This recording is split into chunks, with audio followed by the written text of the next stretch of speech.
হচ্ছে এরকমই।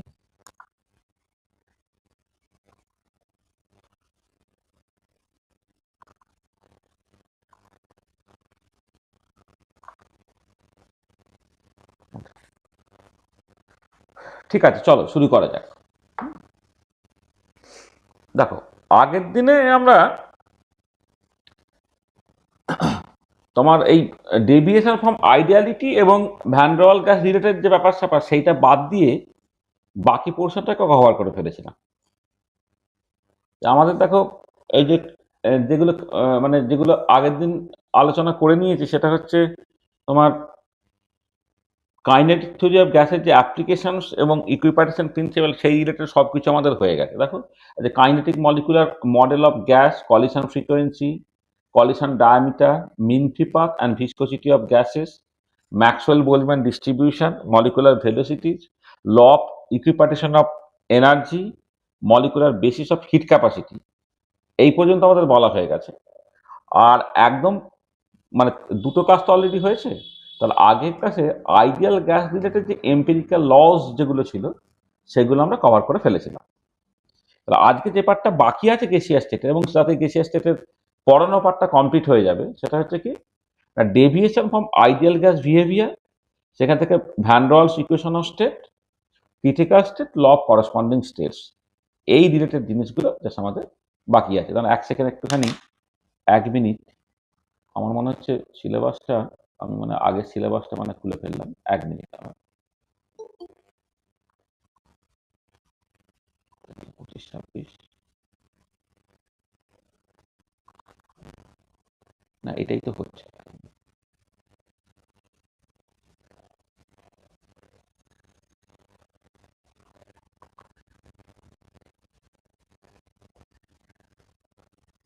পরে করছি, সিলেবাসটা যেন 1 মিনিট কোথায় লাগলাম, এখানে।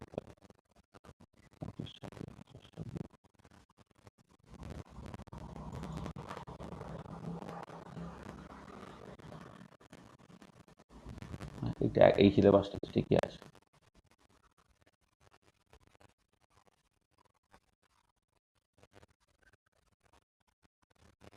না, এক্স্যাক্টলি এটাই আছে, ঠিক আছে, কোনো অসুবিধা নেই।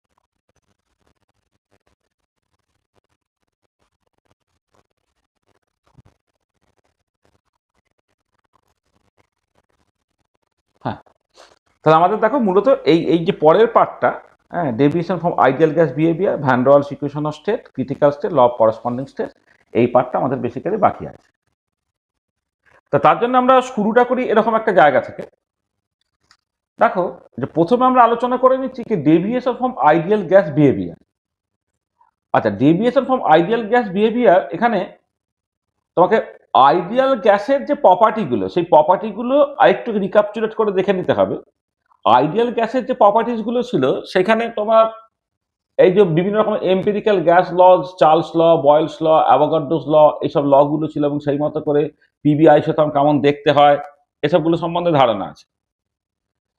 এবারে আইডিয়াল গ্যাসটা মানে মানে গ্যাস মলিকুলগুলো আইডিয়াল গ্যাসের মতো বিহেভ করবে কখন? গ্যাস মলিকুলগুলো আইডিয়াল গ্যাসের মতো বিহেভ করবে তখনই যখন ওই কাইনেটিক থিওরি অফ গ্যাসের যে বেসিক অ্যাজাম্পশনসগুলো আছে সেই অ্যাজাম্পশনসগুলো সে ওবে করবে। কাইনেটিক থিওরি অফ গ্যাসের বেসিক অ্যাজাম্পশনসগুলো ওবে করলে সেই গ্যাসগুলো আইডিয়াল গ্যাস হয়। যেখানে ধরে নেওয়া হয় যে কোনো ইন্টারমলিকুলার ইন্টারাকশন নেই আর গ্যাস মলিকুলগুলো point masses. Kinetic theory of গ্যাসের বেসিক অ্যাজাম্পশনের মধ্যে এই দুটো অ্যাজাম্পশন ভীষণ important. There is no intermolecular interaction among the gas molecules, আর gas molecules are point masses. কিন্তু বাস্তবে যে গাছগুলো দেখতে পাওয়া যায়, বাস্তবে গাছগুলোর ক্ষেত্রে কিন্তু দেয়ার ইজ ইন্টারমলিকুলার ইন্টারাকশন, আর gas molecules have a finite volume. তাহলে এই যে কাইনেটিক থিওরি অফ গ্যাসের এই যে প্রথম দুটো অ্যাজাম্পশনস, যে there is no intermolecular interaction among the gas molecules, অর্থাৎ পোটেনশিয়াল এনার্জি অফ ইন্টারাকশনটা 0, আর গ্যাস মলিকুলগুলো পয়েন্ট মাসেস, এই দুটো জায়গা থেকে তোমাকে বেরিয়ে আসতে হবে। তাহলে এই দুটো পয়েন্ট যদি তুমি ডিসকার্ড করো তাহলে তুমি নন আইডিয়াল গ্যাস পাবে, বা বাস্তবে গ্যাসগুলো এই দুটো যে assumptions of kinetic theory of gas সে দুটো স্যাটিসফাই করে না। নন আইডিয়াল গ্যাসের ক্ষেত্রে দ্যার ইজ ইন্টারমলিকুলার ইন্টারাকশন, আর গ্যাস মলিকুলগুলোর ফাইনাইট ভলিউম আছে। এটা আচ্ছা, এবারে আমি অনেক মানে এটা হচ্ছে কারণটা বোঝা গেল। এবারে আমি অনেক ডিরেক্ট এবং ইনডিরেক্ট এক্সপেরিমেন্টাল এভিডেন্সেস পাবো in favour of deviation from ideality. ঠিক আছে, এতক্ষণ ধরে জয়েন করছে না, এখন তাদের জয়েন করার যত হুজুগ চলে এলো। দেখুন,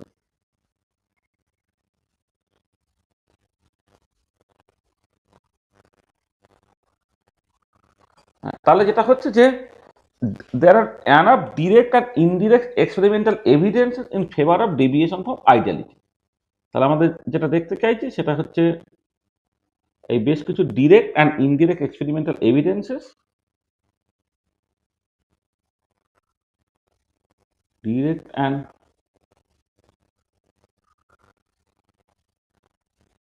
indirect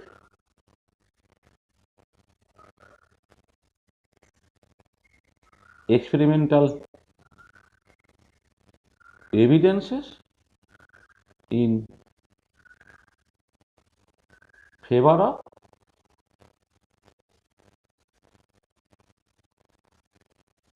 deviation from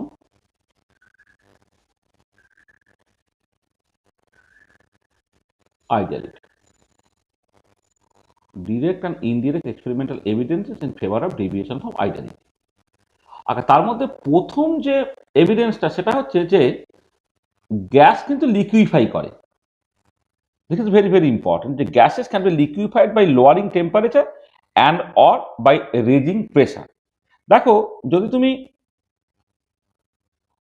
ideal gas নিতে, আইডিয়াল গ্যাসের ক্ষেত্রে যদি ইন্টারমলিকুলার কোনো ইন্টারাকশন নেই, সেই জন্য তুমি টেম্পারেচারকে যতই কমাও, প্রেশারকে যতই বাড়াও, গ্যাস কিন্তু লিকুইফাই করার কথা ছিল না।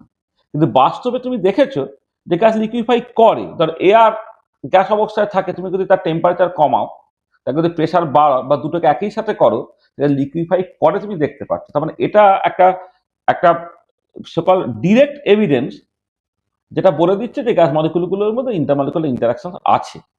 তাহলে এইটার একটা ডিরেক্ট এভিডেন্সেস হলো in favour of deviation from ideality. আর সেকেন্ডলি আমি অ্যান্ড্রুজ কার্ভটা দেখছি, যে এক্সপেরিমেন্টাল পিবি আইসোথার্ম, সেটাকে বলে অ্যান্ড্রুজ কার্ভ। তুমি দেখো যে যদি আইডিয়াল গ্যাস হতো, আইডিয়াল গ্যাসের ক্ষেত্রে কি হয় না, পিবি আইসোথার্মটা তোমাদের বয়েস ল থেকে যেটা পাও রেক্ট্যাঙ্গুলার হাইপার বলা হয়।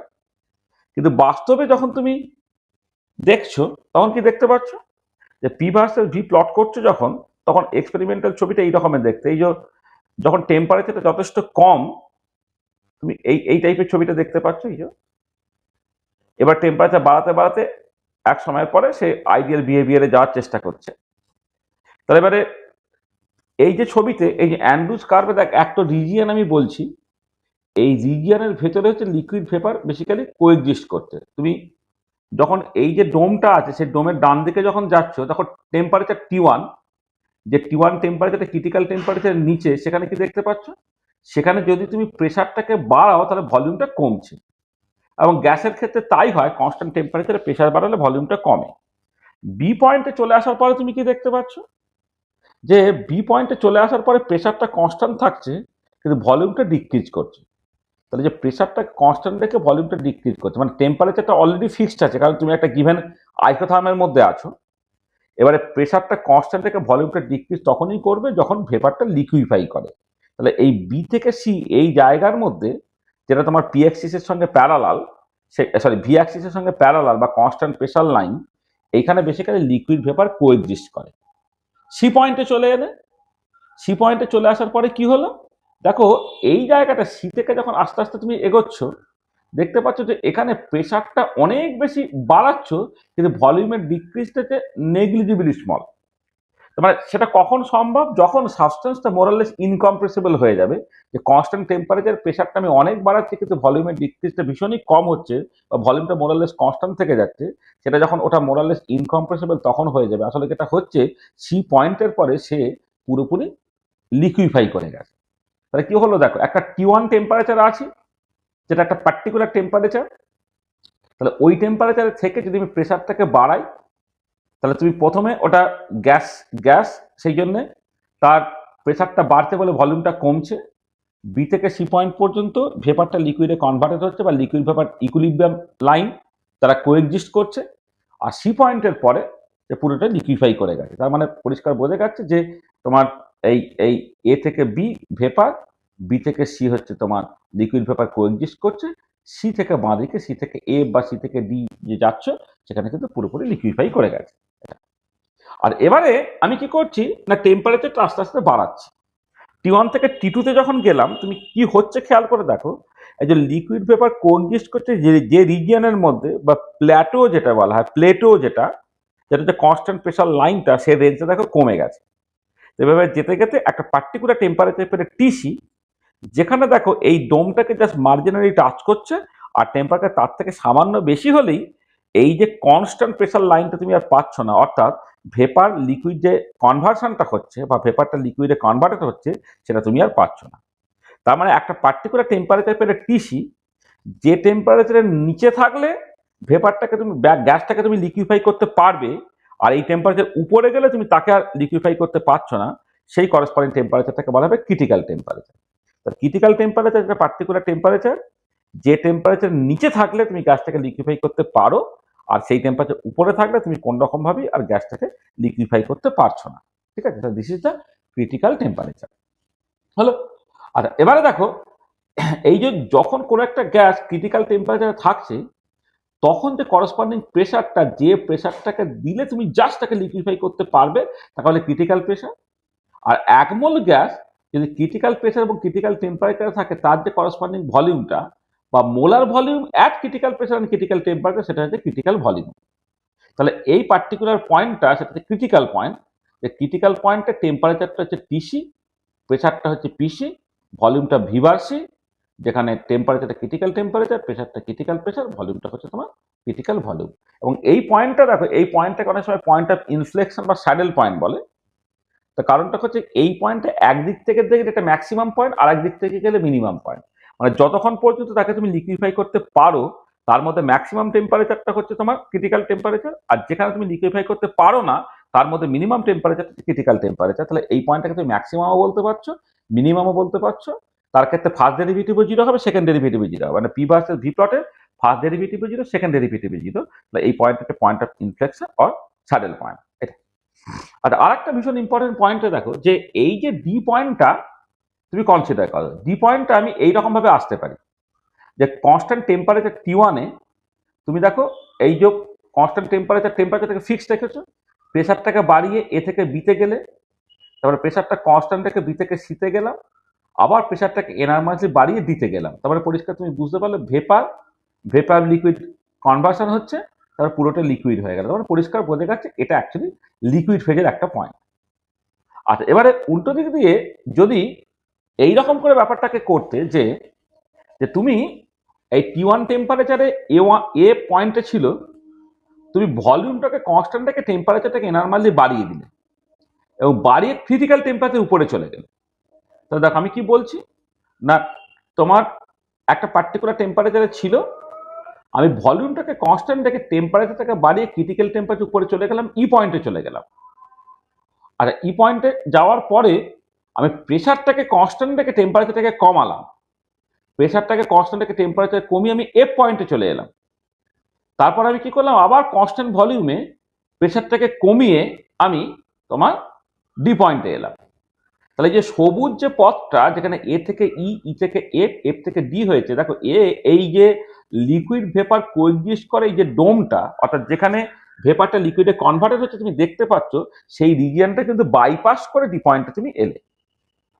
তাহলে এবার যে বাইপাস করে যদি আসি তাহলে তো তুমি দেখতে পেলে না কোথাও সেটা আদৌ লিকুইফাই করছে কিনা।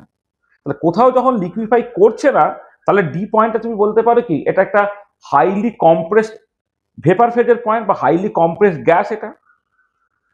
তাহলে খেয়াল করে দেখো, ডি পয়েন্টটা এ ভায়া বি ভায়া সি ভায়া ডিতে গেলে পরিষ্কার দেখতে পাচ্ছ লিকুইডটা ভেপারটা লিকুইফাই করছে, করে পুরো লিকুইড হয়ে গেল, অর্থাৎ ডিটা লিকুইড ফেজের পয়েন্ট।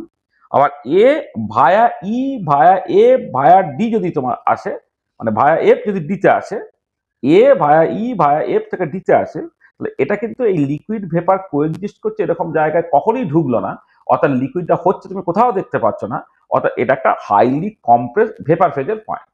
তাহলে একই পয়েন্ট তাকে তুমি হাইলি কম্প্রেস ভেপার বলছো নাকি লিকুইড বলছো, পুরোটা নির্ভর করছে তুমি কোন পাথ দিয়ে অ্যাকচুয়ালি ডি পয়েন্টে পৌঁছাচ্ছে তার উপরে। তাহলে সেই জন্য এই পয়েন্টটাকে অনেক সময় বলা হচ্ছে তোমার, সরি, এই যে কনসেপ্টটা এটাকে বলা হচ্ছে law of continuity of states. This is the law of continuity of states. তাহলে ডি পয়েন্টটা একদিক থেকে ভাবলে এটাকে লিকুইড ফেজের পয়েন্ট, আর একদিক থেকে ভাবলে ওটা একটা গ্যাসিয়াস স্টেট বা ভেপার ফেজের পয়েন্ট। তাহলে তাহলে যেটা দাঁড়াচ্ছে লিকুইড এবং ভেপারের মধ্যে কোনো একটা স্ট্রং ডিমার্কেশন নেই। তাহলে এই যে বিভিন্ন স্টেটস গুলো তাদের মধ্যে যে একটা স্ট্রং বা রিজিড একটা ডিমার্কেশন নেয়, সেটাই হচ্ছে law of continuity of states. আর এই কনটেক্সটে আরেকটা যেটা কথা বলার সেটা হচ্ছে যে যদি কোনো একটা গ্যাস ক্রিটিক্যাল টেম্পারেচার নিচে থাকে তখন তাকে বলা হবে ভেপার, আর ক্রিটিক্যাল টেম্পারেচার উপরে গেলে তাকে নর্মালি গ্যাস বলা হবে। ঠিক আছে? তা দেখো, তাহলে এই অ্যান্ড্রুজ কার্ভের ছবিটা এবং অ্যান্ড্রুজ কার্ভ নিয়ে যে কথাবার্তাগুলো বলা নিশ্চয়ই বুঝতে পারলে। তাহলে আমি এই ডোমের জায়গাটা হচ্ছে লিকুইড ভেপার কোএক্সিস্ট করছে, তার ডান দিকে ভেপার, বাঁ দিকে লিকুইড। তারপরে আমি ক্রিটিক্যাল টেম্পারেচারের কনসেপ্ট বুঝলাম, ক্রিটিক্যাল প্রেসার বুঝলাম, ক্রিটিক্যাল ভলিউম বললাম, ক্রিটিক্যাল পয়েন্ট বুঝলাম। ক্রিটিক্যাল পয়েন্টটা পয়েন্ট অফ ইনফ্লেকশন বা স্যাডেল পয়েন্ট, যেখানে হচ্ছে ফার্স্ট ডেরিভেটিভ এবং সেকেন্ড ডেরিভেটিভ দুটোই জিরো হবে। Law of continuity of state বুঝলে টেম্পারেচার যদি ক্রিটিক্যাল টেম্পারেচার নিচে থাকে তাহলে সেটা ভেপার, ক্রিটিক্যাল টেম্পারেচার উপরে থাকলে সেটা গ্যাস। তাহলে এই যে ইনফরমেশন গুলো বললাম এগুলো পরিষ্কার? কারো অসুবিধা আছে? না স্যার। ঠিক আছে তো, প্রত্যেকে বুঝতে পেরেছো তো?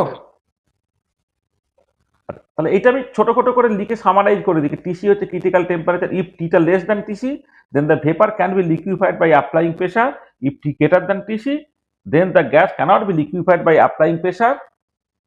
টিসিটা হচ্ছে critical pressure, when the gas is at T equal to TC then the minimum pressure that is required to liquefy the gas is called the critical pressure. V bar C হচ্ছে critical volume, when the gas is at T equal to Tc and P equal to Pc then the molar volume is called the critical volume. আচ্ছা, T যদি less than TC হয় তখন গ্যাসকে বলা হবে vapour, T যদি greater than TC হয় তখন আমি গ্যাসটাকে ভেপার বলতে পারবো, তাকে নর্মালি গ্যাস বলতে হবে। Principle of continuity of states বুঝলাম, there is no strong or distinct demarcation between various states of matter, সেটাকে principle of continuity of states. আর এখানে ওই কথাটা একটু বলে দেওয়া হয়তো উচিত ছিল, সেটা হচ্ছে তোমার critical point is a point of inflection আর স্যাডেল পয়েন্ট। তাহলে পরে আলোচনা করা আছে ভ্যান ডের গ্যাসের কনটেক্সটে। ক্রিটিক্যাল পয়েন্ট যেখানে প্রেসারটা পিসি, টেম্পারেচার টিসি, ভলিউমটা ভি বার সি, যে saddle point or point of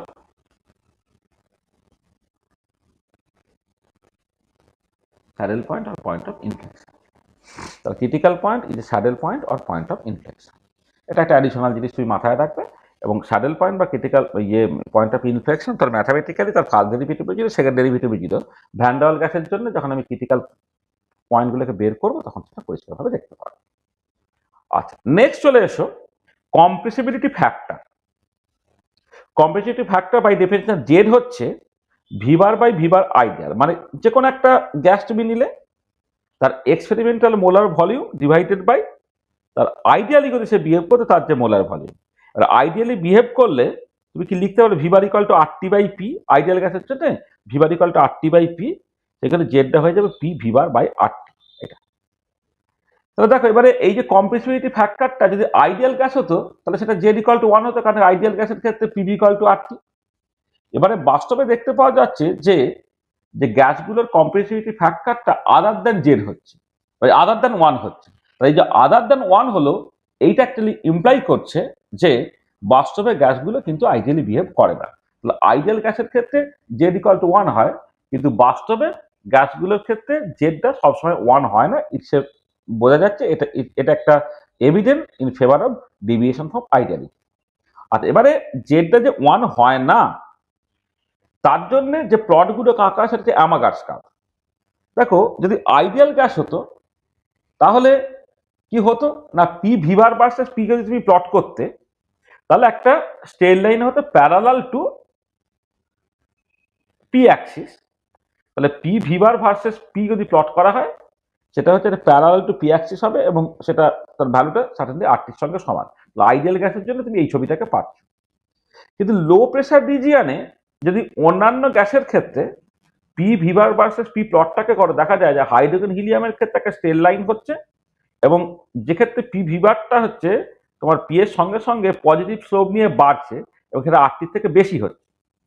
আর হয় যখন তুমি কিছু শোনা যাচ্ছে না। হ্যাঁ, শোনা যাচ্ছে না?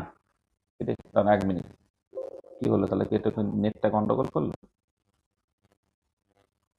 হ্যাঁ স্যার, এবার যাচ্ছে। যাচ্ছে? হ্যাঁ, দেখো যেটা বলছিলাম যে যদি গ্যাসটা আইডিয়ালি বিহেভ করতো, তাহলে আইডিয়ালি বিহেভ করলে P V bar versus P parallel to P axis হয়, যেটা আমি আগে দেখিয়েছি যখন ওই তোমার বয়েলস ল থেকে বিভিন্ন রকমের ছবিগুলো আঁকছিলাম তখন তোমাদের দেখিয়েছি। এবারে এক্সপেরিমেন্টালি ছবিটা কেমন হচ্ছে, যদি লো প্রেসার রিজিয়নে দেখো তাহলে হাইড্রোজেন হিলিয়ামের ক্ষেত্রে ছবিটা এরকম দেখতে। এগুলো দেখো পি ভিভারটা পি এর সঙ্গে সঙ্গে তোমার লিনিয়ারলি বাড়ছে। আর অন্যান্য গ্যাসের ক্ষেত্রে যেমন oxygen, nitrogen, carbon dioxide, ammonia, মানে হাইড্রোজেন হিলিয়াম বাদ দিয়ে অন্যান্য গ্যাসের ক্ষেত্রে দেখতে পাচ্ছ পি ভিভার ভার্সেস পি সেটা হচ্ছে তোমার একটা নেগেটিভ স্লোপ দিয়ে এটা বেসিক্যালি কমছে। এটা আচ্ছা, এবার এটাই যদি ওয়াইড রেঞ্জ অফ প্রেসারটা দেখো, মানে প্রেসারটা কম থেকে বেশি ওয়াইড রেঞ্জ অফ প্রেসারের ক্ষেত্রে যদি দেখো তাহলে কি হয়, পি ভিভার ভার্সেস পি যদি প্লট করো, কি হলো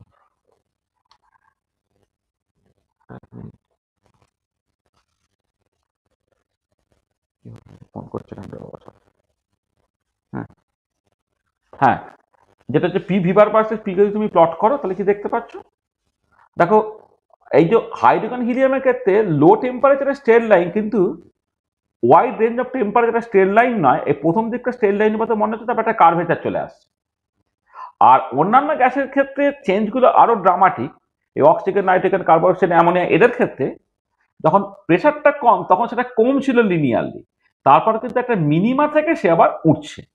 এটা তাহলে দেখো যেটা আইডিয়াল গ্যাসের ক্ষেত্রে যেমন ছবি হওয়ার কথা ছিল, নন আইডিয়াল গ্যাসের ক্ষেত্রে ছবিটা অন্যরকম হচ্ছে। ঠিক আছে? আচ্ছা, এবারে এইটা P V bar versus P plot না করে তুমি যদি জেড ভার্সেস পি প্লট করো, জেড যেহেতু পি ভিভার বাই আরটি, জেডটা কি হয়? জেডটা তো তোমার পি ভিভার বাই আরটি হয়, এইটা সেটা যদি তুমি প্লট করো তাহলে তুমি দেখতে পাচ্ছ এই লো প্রেসার রিজিয়নে জেড ভার্সেস পি প্লটটা হাইড্রোজেন হিলিয়ামের ক্ষেত্রে স্ট্রেট লাইন, এই যে স্ট্রেট লাইনের মতো। আর যখন তোমার অন্যান্য গ্যাসগুলোর ক্ষেত্রে দেখবে অক্সিজেন, নাইট্রোজেন, কার্বন ডাইঅক্সাইড বা অ্যামোনিয়া তাদের ক্ষেত্রে একটা নেগেটিভ স্লোপ তুমি পাচ্ছ। তফাৎটা হচ্ছে এই দুটো ছবির ক্ষেত্রে, এর ক্ষেত্রে হচ্ছে টেম্পারেচারটা ফিক্সড রাখতে হবে, এখানে টেম্পারেচার কিছু ফিক্সড রাখার দরকার নেই। কিন্তু এখানে যেটা হচ্ছে এটা যেটা প্রেসার যখন টেন্স টু জিরো পি ভিভারটা আরটির সঙ্গে সমান। আর তাহলে প্রেসার টেন্স টু জিরো হলে কি হয়, যে কোনো গ্যাস আইডিয়ালি বিহেভ করে তখন পি ভিভারটা আরটির সঙ্গে সমান হবে, আর এখানে হলে যে জেডটা ওয়ানের সঙ্গে সমান হবে। আর আবার এখানে Z versus P plot wide range of প্রেসারে যদি তুমি দেখো তাহলে হাইড্রোজেন হিলিয়ামের ক্ষেত্রে ওটা পজিটিভ এবং এইরকম ভাবে যাচ্ছে, অন্যান্য গ্যাসের ক্ষেত্রে প্রথমে সেটা নেগেটিভ হচ্ছে, এটা মিনিমা দিয়ে গিয়ে তারপর সেটা আস্তে আস্তে পজিটিভ হচ্ছে। তাহলে এই যে কার্ভগুলো, এই কার্ভগুলো হচ্ছে তোমার আমাগাটস কার্ভ। আচ্ছা, এইখানে যে ছবিটা এঁকেছি ধরো এই দুটো ছবিতে টেম্পারেচার ফিক্সড রাখা দেওয়া হয়েছে, আর এক্ষেত্রে কিন্তু পি ভিভারকে আরটি দিয়ে ভাগ করে দেওয়া হচ্ছে, এখানে টেম্পারেচার কিছু ফিক্সড রাখার দরকার নেই। আচ্ছা, এবারে আমি জেড ভার্সেস পি প্লটটা যদি ডিফারেন্ট টেম্পারেচার আমি করি তাহলে ছবির নেচারটা কেমন হচ্ছে দেখো। দেখো যদি একটা আমি আমি নর্মাল কোন একটা সাবস্টেন্সের ক্ষেত্রে বলছি, মানে হাইড্রোজেন হিলিয়াম তো এক্সেপশনাল, হাইড্রোজেন হিলিয়াম বাদ দিয়ে অন্যান্য সাবস্টেন্সের ক্ষেত্রে দেখতে পাচ্ছি যে ধরো যখন টেম্পারেচার যথেষ্ট কম এই ছবিটা হচ্ছে এরকম দেখতে, অর্থাৎ এই যে জেড ইকুয়াল টু ওয়ান এর যে লাইন যেটা আইডিয়াল গ্যাসের ক্ষেত্রে হয় তার থেকে ডেভিয়েশনটা অনেক বেশি, মানে যখন কম হচ্ছে জেডটা একের থেকে কম হচ্ছে তো অনেক কম, যখন বেশি হচ্ছে তো অনেক বেশি। এবার টেম্পারেচার বাড়ালে কি হয়, টেম্পারেচার বাড়ালে আস্তে আস্তে গ্যাসগুলো আইডিয়ালি বিহেভ করার চেষ্টা করে। তো গ্যাসগুলো যদি আইডিয়ালি বিহেভ করার চেষ্টা করে তাহলে কি হবে, যেটা ওয়ান হয়ে যেতে চাইবে। টি ওয়ান থেকে যখন টি টু টেম্পারেচারে গেলাম, যখন টি টুটা গ্রেটার দেন টি ওয়ান, দেখো এইটা যতটা নিচে নেমে গিয়েছিল ততটা নিচে নামছে না, জেডটা এই জেড ইকুয়াল টু ওয়ান যে লাইনটা তার কাছে যাওয়ার চেষ্টা করছে, আর এখানেও দেখো সেটা কাছে আসার চেষ্টা করছে। ঠিক আছে? এটা এবারে টেম্পারেচারটা বাড়িয়ে বাড়িয়ে যদি অনেকটা তুমি বাড়িয়ে দাও তাহলে এমন একটা সিচুয়েশন আসবে সেখানে দেখো এটা এই প্রেসার যখন টেন্স টু জিরো তখন সেটা আইডিয়াল গ্যাসের জন্য যেমন এটা প্যারালাল টু পি অ্যাক্সিস লাইনটা পাস সেরকম হয়ে যাওয়ার চেষ্টা করছে, কিন্তু প্রেসার যদি খুব বাড়াও তুমি তখন সে আস্তে আস্তে ডেভিয়েশনটা আসার চেষ্টা করছে। মানে এই যে করসপন্ডিং টেম্পারেচার তাকে বলে বয়েল টেম্পারেচার। বয়েল টেম্পারেচারে কি হচ্ছে না, যখন প্রেশার টেন্ডস টু জিরো তখন del Z by del P আর T equal to TB basically zero হলো। মানে প্রেশার যখন টেন্ডস টু জিরো তখন জেড ভার্সেস পি পটটা হচ্ছে তোমার কি হচ্ছে প্যারালাল টু পি অ্যাক্সিস হচ্ছে। তারপরে limit P tends to zero del Z by del P আর T equal to TB equal to zero. আর এটাই যদি তুমি জেড এর টার্মসে না করে তোমার P V bar versus P plot করো, এক্ষেত্রে দেখো, এক্ষেত্রে বললাম না সবসময় পি যখন টেস্ট করে জেড ওয়ান থেকে স্টার্ট হবে, কিন্তু যখন তুমি P V bar versus P plot করছো তখন তো ইন্টারসেপ্টটা আটটি, টেম্পারেচার যদি তোমার ধরো কম হয় তখন আইডিয়াল গ্যাসের থেকে এরকম ছবি হওয়ার কথা, নন আইডিয়াল গ্যাসের থেকে অনেক বেশি ডেভিয়েটেড হয়ে গেছে। যখন টেম্পারেচারটা টি টু, যেখানে টি টুটা গ্রেটার দেন টি ওয়ান, তখন কি হচ্ছে না, তখন আইডিয়াল গ্যাসের জন্য ছবিটা এরকম দেখতে, যার ইন্টারসেপ্টটা আর টি টু। আর নন আইডিয়াল গ্যাসের ক্ষেত্রে একটা ডেভিয়েশন হয়েছে, কিন্তু ডেভিয়েশনটা আগে যা ছিল তার থেকে কমে যাচ্ছে।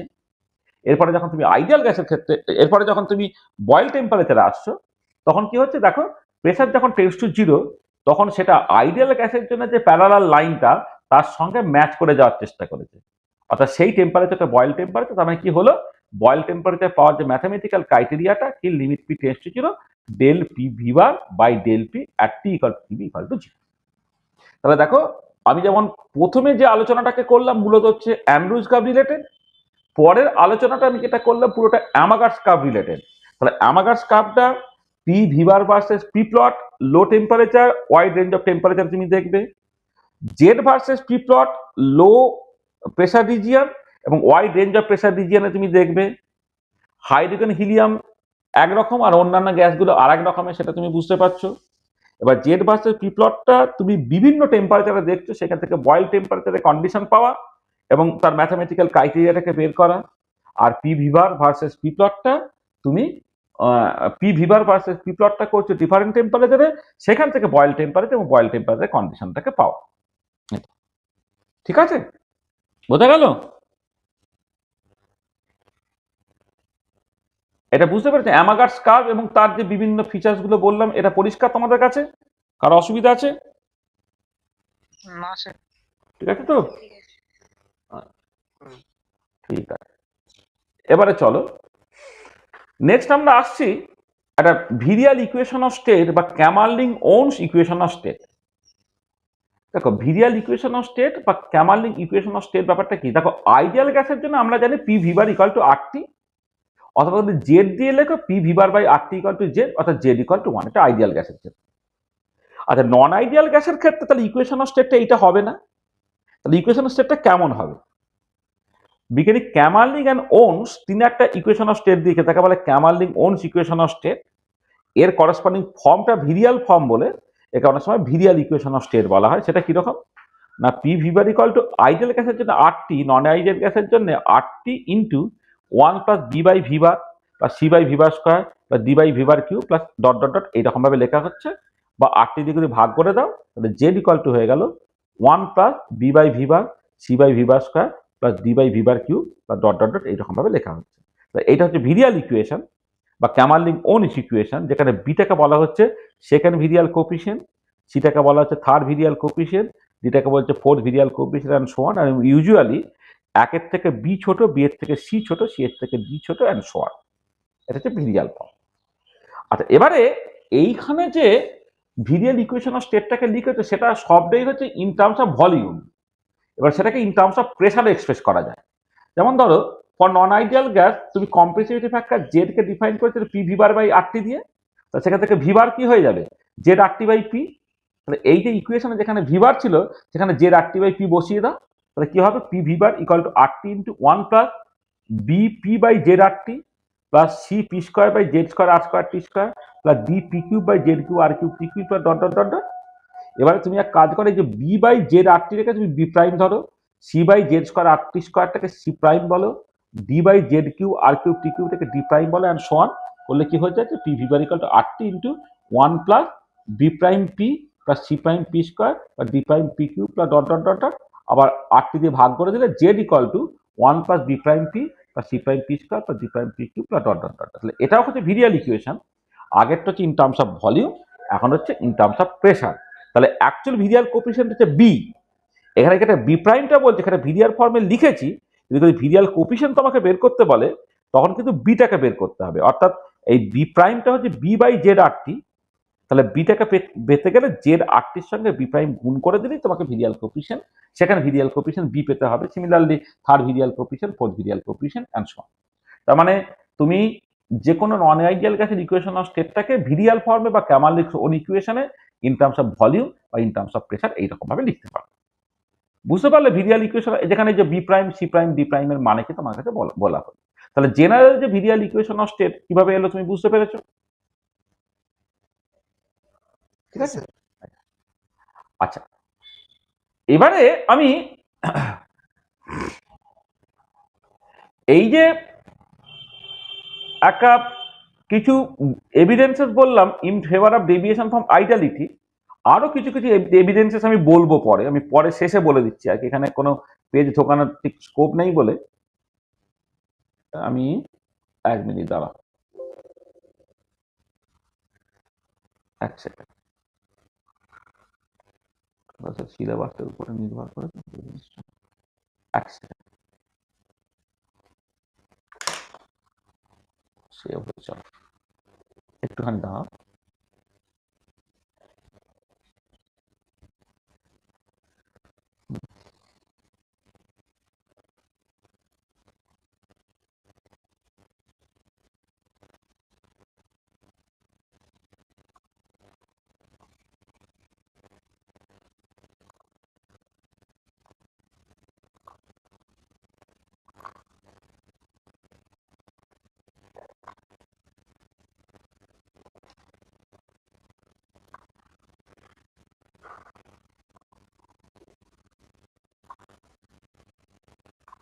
আচ্ছা দেখো, আমি কতগুলো ডেভিয়েশন বলেছি, আমি তো মূলত প্রথমে যেটা আলোচনা করছি ডেভিয়েশন ফ্রম আইডিয়ালিটি। হ্যাঁ,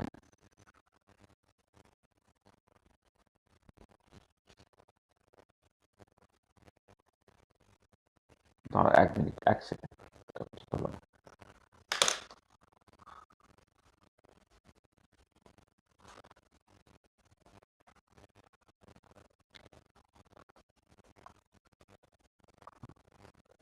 ভুল জায়গাটা হলো।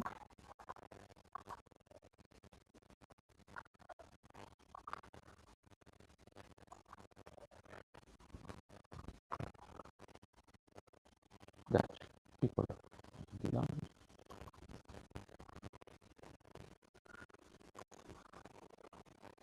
হ্যাঁ দেখ, যেটা হচ্ছে যে আরো দু একটা ডেভিয়েশন একটুখানি বলে নেওয়া উচিত। আমি এখানে কি বলি, যেখানে মূলত 4টে জিনিস বলেছি। 4টে জিনিস কি কি বলেছি?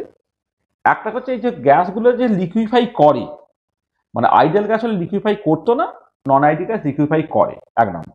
2 নম্বর হচ্ছে অ্যান্ড্রুজ কার্ভ, যে আইডিয়াল গ্যাসের জন্য ভি ভার্সেস ভি প্লট কেমন ছিল কিন্তু বাস্তবে প্লটটা কেমন হচ্ছে সেই রিলেটেড। 3 নম্বর হচ্ছে কম্প্রেসিভিটি ফ্যাক্টর, যেখানে আইডিয়াল গ্যাসের ক্ষেত্রে জেড ইকাল টু 1 হয়, অন্যান্য গ্যাসের ক্ষেত্রে জেডটা হচ্ছে আদার দেন 1 হচ্ছে। তারপরে হলো অ্যামাগাস কার্ভ, অ্যামাগাস কার্ভের বিভিন্ন বিহেভিয়ারটা দেখালাম। আর এছাড়া আরো দু একটা জিনিস একটুখানি বলে নেওয়া দরকার, যেটা হয়তো অন্য কনটেক্সটে আলোচনা করে দেওয়া যায়। একটা হচ্ছে থার্মাল এক্সপানশন কোএফিসিয়েন্ট।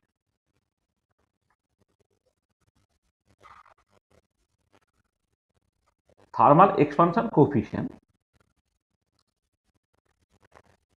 এটা আলফা দিয়ে এক্সপ্রেস করা হচ্ছে। আচ্ছা, thermal expansion coefficient by definition কি? 1/v del V by del T at constant P, এটা হচ্ছে থার্মাল এক্সপানশন কোএফিসিয়েন্ট। আচ্ছা, এবারে ফর আইডিয়াল গ্যাস,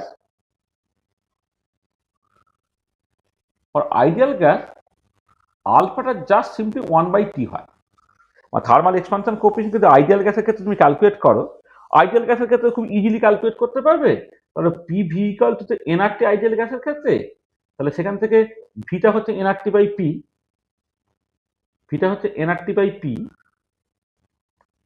সেখান থেকে যদি আমি del V by del T at constant P করি, সেটা কি বেরোবে? NR by P.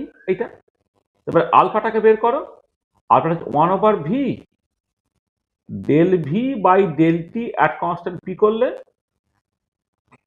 1/v আর del V by del T at constant পিটা কত, NR by P, PV equal to NRT টি বসিয়ে তাহলে 1/t হচ্ছে। এটা করে দেখালাম। তাহলে for ideal gas alpha equal to 1/t and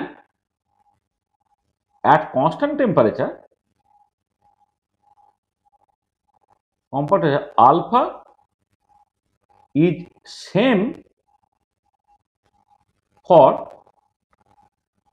all ideal gases। কারণ এখানে আইডিয়াল গ্যাসে অন্য কোনো বিহেভিয়ার লাগেনি, শুধুমাত্র টেম্পারেচারটা লেগেছে।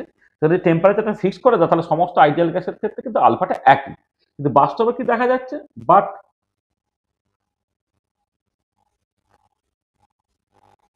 experiment shows that alpha is different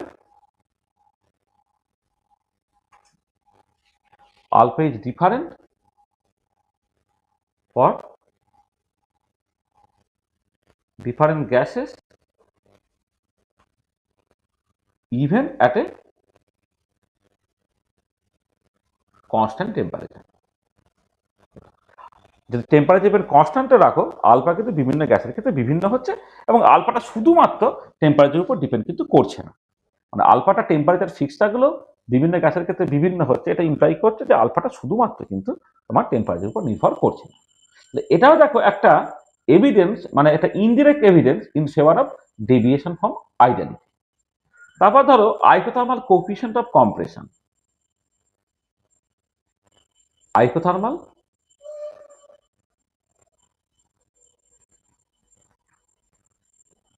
coefficient of compression।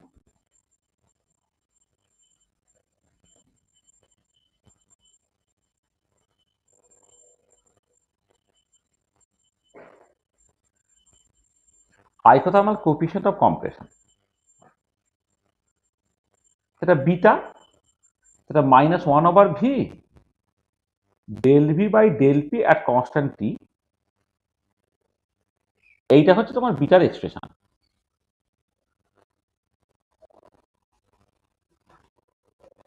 আচ্ছা, এবার for ideal gas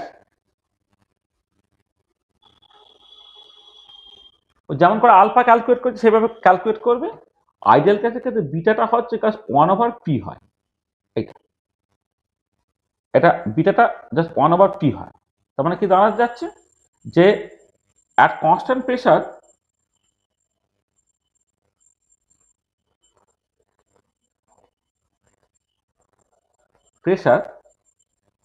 beta is same for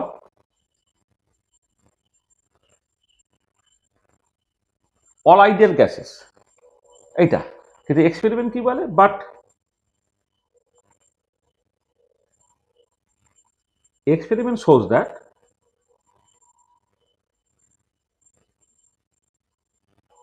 beta are different for different gases even at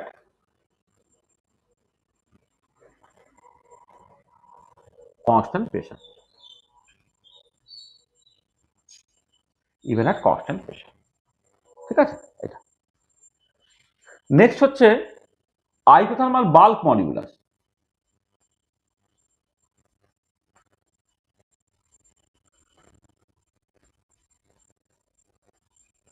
এটাকে কাপ্পা দিয়ে এক্সপ্রেস করা হয়। আইসোথার্মাল বাল্ক মডিউলাসটা তোমার কাপ্পা। ঠিক আছে, এই যে কাপ্পাটা সেইটা হচ্ছে সেটা হচ্ছে তোমার 1/β হয়। আচ্ছা, এখানে মাইনাসটা আছে, সেটা হচ্ছে তাহলে -v into del p by del v at constant t। আচ্ছা, এবারে এক্ষেত্রে for ideal gas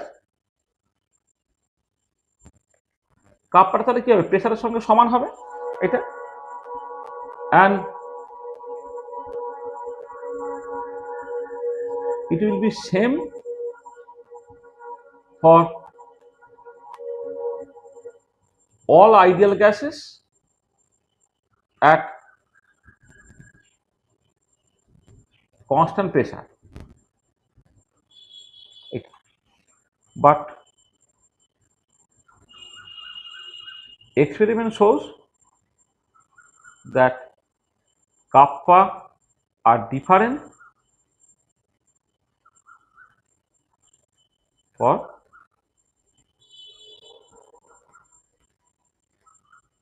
different gases, but experiment shows that kappa are different for different gases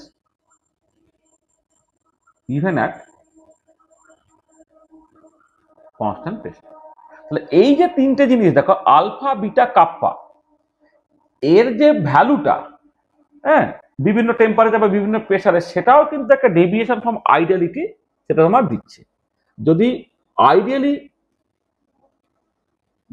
ideally behave করতো, তাহলে আলফা বিটা কাপ্পার যা ভ্যালু বা যা expression বেরোনোর কথা ছিল, কিন্তু নন আইডিয়াল গ্যাসের ক্ষেত্রে বা বাস্তবে দেখতে পাচ্ছ সেগুলো আলাদা বেরোচ্ছে। দেখো এগুলো কিন্তু ডেভিয়েশন ফ্রম আইডিয়ালিটি একটা মেজারমেন্ট। নেক্সট হচ্ছে তোমার joule Thomson effect. Joule Thomson effect বা joule Thomson coefficient.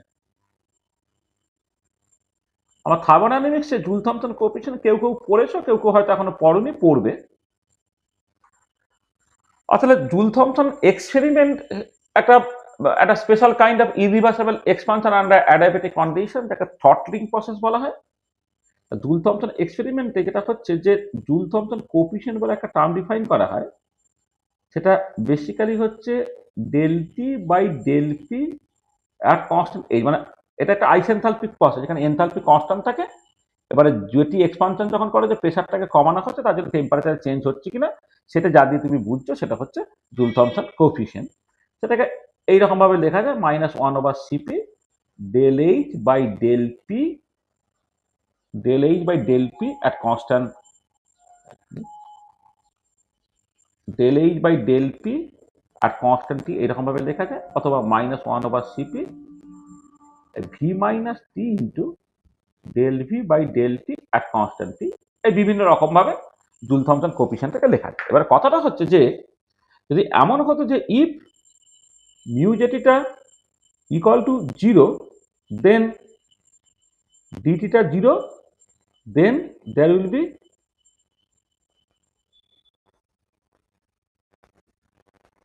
Neither heating, মানে টেম্পারেচার চেঞ্জ হচ্ছে, মানে there will be neither heating nor cooling. যদি মিউ জেটিটা গ্রেটার দ্যান 0 হয়, দেখো যেহেতু এক্সপানশন হচ্ছে, জুল থমসন এক্সপানশন, ডিপিটা অলওয়েজ নেগেটিভ। মানে এক্ষেত্রে খেয়াল রাখবে যে ডিপিটা লেস দ্যান 0 অলওয়েজ, কারণ এটা তোমার এক্সপানশন।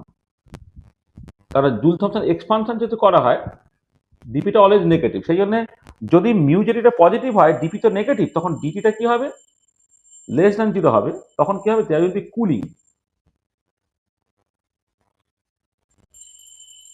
কুলিং। আর মিউ জেটিটা যদি লেস দ্যান 0 হয়, দেন ডিটিটা গ্রেটার দ্যান 0,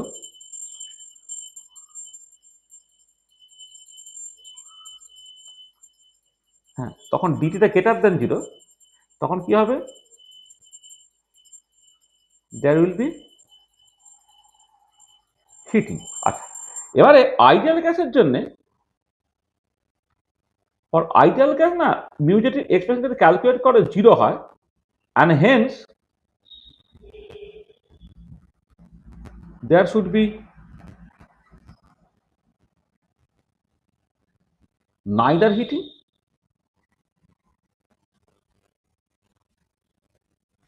nor cooling। তখন কিন্তু হিটিং কুলিং কিছুই হওয়ার কথা না। For ideal gas mu jetty equal to 0 and hence there should be neither heating nor cooling। কিন্তু এক্সপেরিমেন্ট কি বলে, but experiment shows that there is heating or cooling depending on the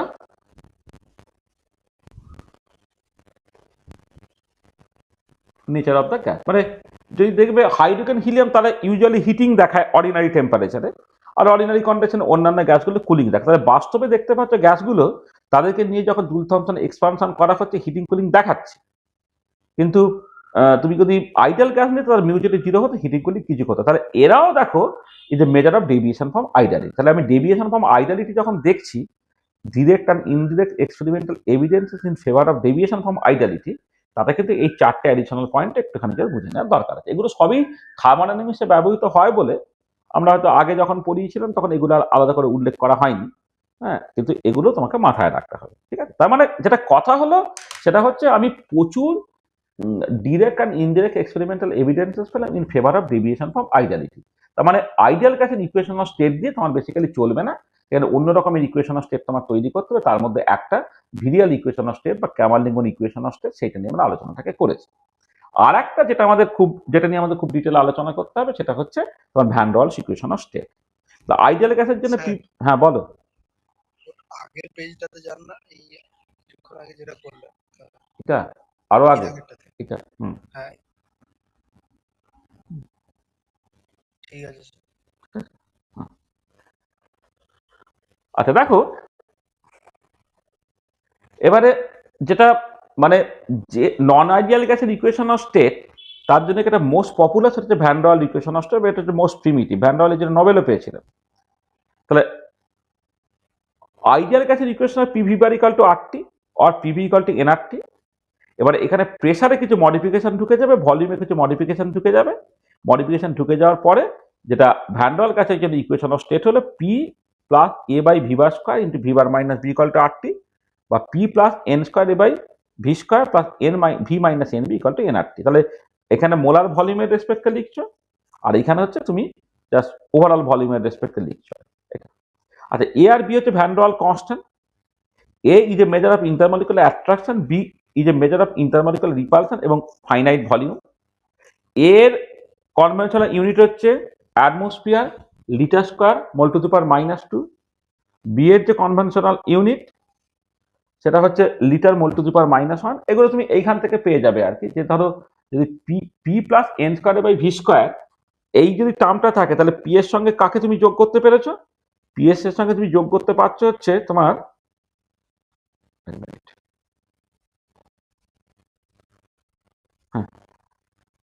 যেটা বলছিলাম যে পি এর সঙ্গে তুমি যোগ করছো এন স্কোয়ার বাই ভি স্কোয়ারকে।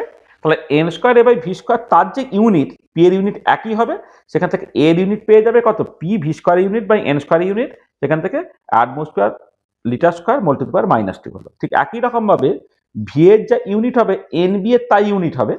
তাহলে বি এর ইউনিটটা কি হবে? ভি বাই এন এর ইউনিট, সেখান থেকে লিটার পার মোল হবে। আচ্ছা, এবারে তুমি যদি ডাইমেনশনাল ফর্মুলা বের করো তাহলে তোমার M L to the power 5 T to the power -3 to the power -2 হয়ে যাবে। মানে এগুলো তুমি জাস্ট লিখলেই পারবে আর কি। যে তোমার অ্যাটমসফিয়ার যে প্রেসার, প্রেসারের মানে তোমাকে বুঝতে হচ্ছে প্রেসারটা হচ্ছে ফোর্স পার ইউনিট এরিয়া। তাহলে M L to the power -1 T to the power -2, সেটা হচ্ছে প্রেসার হলো। আচ্ছা, এটা ভলিউম, ভলিউমের স্কোয়ার আছে মানে এল টু দি পাওয়ার 6 হয়ে যাবে।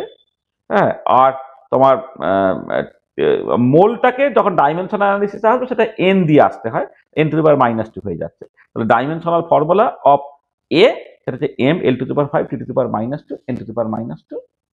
আর ডাইমেনশনাল ফর্মুলা ফর বি যখন তুমি বের করছো তখন সেটা হবে, এটা হচ্ছে লিটার, লিটার মানে হচ্ছে লেন্থ কিউব, আর মোল টু দি পাওয়ার -1 হচ্ছে n -1। তাহলে এ এবং বি তারা কি সিগনিফাই করে, এ এবং বি এর ইউনিট এবং তাদের ডাইমেনশনাল ফর্মুলা তুমি পেয়ে গেলে।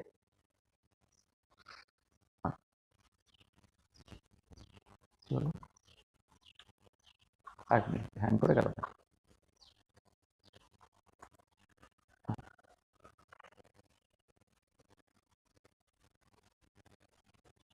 হ্যাঁ, আচ্ছা, এই বিটা যেটা van der Waals constant B, সেটা হচ্ছে 4 into Avogadro number into volume of a single molecule হয়। এটা খুব ইম্পর্টেন্ট। এই যে বিটা সেটা 4 into Avogadro number into volume of a single molecule হয়। তাহলে volume of a single molecule V, যেটা 4/3 পাই আর কিউব হয়, যেখানে আরটা হচ্ছে রেডিয়াস অফ দ্য অ্যাটম আর মলিকুল, এখানে ধরে নিচ্ছে অ্যাটম বা মলিকুলটা স্ফেরিকাল। তাহলে volume of the sphere of influence যেটা, সেটা হচ্ছে তোমার একটা মলিকুলের ভলিউমের 8 গুণ হয়ে যায়, সেটাকে বিটা দিয়ে এক্সপ্রেস করা হচ্ছে, এটা 8 ইন্টু ভি। তাহলে এই এক্সপ্রেশন থেকে না মলিকুলের সাইজ বের করতে হয়। যদি বি এর ভ্যালু তুমি পেয়ে যাও, সেখান থেকে একটা মলিকুলের ভলিউম পেয়ে যাবে, সেটাকে 4/3 পাই আর কিউব বললে একটা মলিকুলের রেডিয়াস তুমি পেয়ে যাচ্ছ। আচ্ছা, ভ্যান ডার ওয়াল গ্যাসের জন্য পিবি আইসোথার্মটা কেমন দেখতে? না, এটা এটা একটা ভলিউমের কিউবিক ইকুয়েশন হয়। তাহলে যদি ক্রিটিক্যাল টেম্পারেচার তুমি নিচে থাকো তাহলে ছবিটা কিন্তু এরকম দেখতে, মানে এক্সপেরিমেন্টের যে ছবিটা তার থেকে কিন্তু একটু আলাদা। এই জায়গাটা একটা কার্ভেচার এরকম ভাবে থাকছে, এখানে একটা কার্ভেচার থাকে। এবং দেখো যখন টেম্পারেচারটা ক্রিটিক্যাল টেম্পারেচারের নিচে, তখন পুরো একটা গিভেন প্রেসারে তুমি তিনটে ভলিউম পাচ্ছ। মানে একটা পার্টিকুলার প্রেসার যদি কনসিডার করো, এটা ধরো পি একটা মানে প্রাইম একটা পার্টিকুলার প্রেসারে, এই যে ছবিটা তিনটে করসপন্ডিং ভলিউম পাওয়া যাচ্ছে, এখানে একটা, এখানে একটা, এখানে একটা। এটা ভিভার 1, ভিভার 2, ভিভার 3 এটা বলা হচ্ছে। এবার টেম্পারেচার যখন তুমি বাড়াচ্ছ তখন কি হচ্ছে, এই যে তিনটে ভলিউম, এই তিনটে ভলিউম তোমার কাছাকাছি আসছে। আর এই যে টি ইকুয়াল টু টিসিতে, যেটাকে critical temperature T equal to টিসিতে কি হচ্ছে, আর তিনটে ভলিউম তোমার সমান হয়ে যাচ্ছে। ঠিক আছে, এটা মাথায় রাখতে হবে। তাহলে যখন টিটা দেখো এখানে বলছে, যখন টিটা লেস দ্যান টিসি, তখন যে তিনটে ভলিউম পাওয়া গেল সেটা আলাদা আলাদা। কিন্তু যখন টেম্পারেচারটা টিসি হয়ে যায়, তখন তিনটে ভলিউম তোমার সমান হয়ে যাচ্ছে। তাহলে ক্রিটিক্যাল পয়েন্টে এই তিনটে ভলিউম তোমার সমান হবে, সেইটা হচ্ছে condition two find the critical constant. Critical constant পাওয়ার একটা কন্ডিশন কিন্তু এইটা। আর এখানে একটা জিনিস বলে নিতে হবে যে পিবি আয়তনটা আঁকার সময় এটা প্রথমে বুঝে নিতে হবে, ইটি মানে van der Waal equation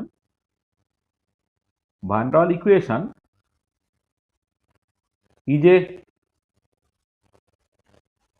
cubic equation in volume. এটা একটা ভলিউমের কিন্তু একটা cubic equation, is a cubic equation of volume. তার মানে কনস্ট্যান্ট টেম্পারেচার প্রেসারে কিন্তু ভলিউমের তিনটে রুট থাকবে। ঠিক আছে, এই তিনটে রুট। এবার টেম্পারেচার যখন তুমি বাড়াচ্ছ দেখবে একটা রিয়েল রুট পাবে, হ্যাঁ, বাকি মানে যখন টিটা গ্রেটার দ্যান টিসি হয়ে যাবে, মানে এখানে কিন্তু তিনটে রুটই রিয়েল রুট, কিন্তু টি ইকুয়াল টু টিসি ভলিউমের তিনটে রুট পেলে তিনটেই রিয়েল রুট। আর ক্রিটিক্যাল পয়েন্টে তিনটে রিয়েল রুট সমান হয়ে গেল। আর যখন তোমার ক্রিটিক্যাল টেম্পারেচার থেকে টপকে যাবে তুমি, তখন তুমি দেখতে পাবে যে ওটার একটা বেসিক্যালি রিয়েল রুট থাকবে। আর তারপরে ক্রিটিক্যাল পয়েন্ট বের করা আর একটা ক্রাইটেরিয়া যেটা বলেছিলাম, ক্রিটিক্যাল পয়েন্ট যেটা পয়েন্ট অফ ইনফ্লেকশন আর স্যাডেল পয়েন্ট, হ্যাঁ, তখন এই del P by del V আর টি ইকুয়াল টু টিসি সেটা 0 হতে হবে, অ্যাজ ওয়েল অ্যাজ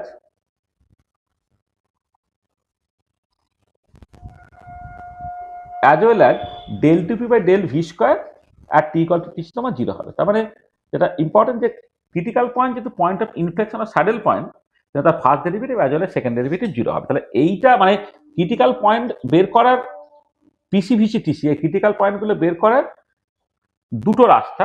একটা হচ্ছে তুমি জাস্ট ক্রিটিক্যাল পয়েন্টে তিনটে ভলিউম সমান হচ্ছে সেটা ধরেও করতে পারো, অথবা যেহেতু van der Waal equation of স্টেটে পিটা যে volume function of volume, del P by del V এটাকে মানে ডেরিভেটিভটাকে করে 0 করো, সেকেন্ড ডেরিভেটিভ করে 0 করো, সেখান থেকে তুমি ক্রিটিক্যাল কনস্ট্যান্টগুলোকে বের করে ফেলতে পারবে। এবং ক্রিটিক্যাল কনস্ট্যান্টগুলো বের করলে কি হবে, আচ্ছা পয়েন্ট অফ ইনফ্লেকশন বা স্যাডেল পয়েন্ট হলে বলে তুমি এটাকে করতে পেরেছো। এবারে এই অঙ্কটাকে কষতে হয়, অঙ্কটাকে কষে তোমরা অঙ্কটা সবাই কষেছো, এটা খুব কমন, এটা পরীক্ষাতে পড়ে যেহেতু সবাইকে কষতে হচ্ছে।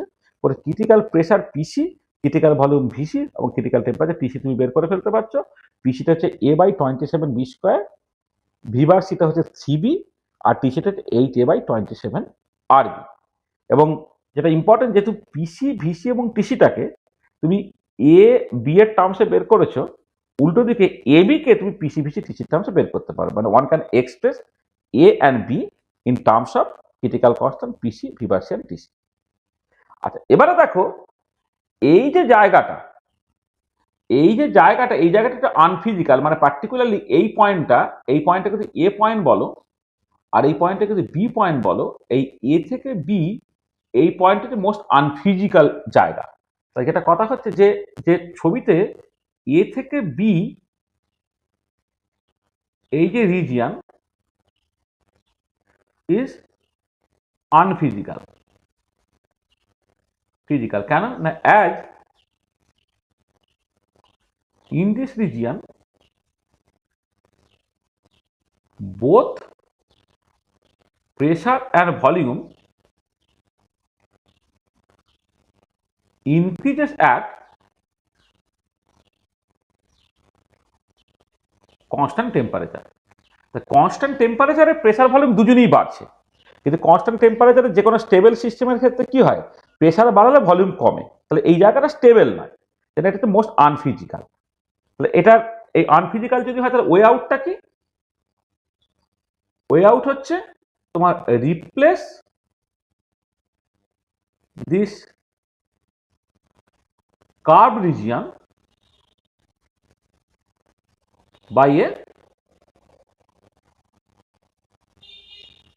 straight line parallel to p axis by a straight line parallel to p axis। এটাকে বাঁচার রাস্তা হচ্ছে এইটা করা, এবং এইটা যে করা হচ্ছে সেটাকেই বলা হচ্ছে ম্যাক্সওয়েল কনস্ট্রাকশন। এটাকে বলা হয় তোমার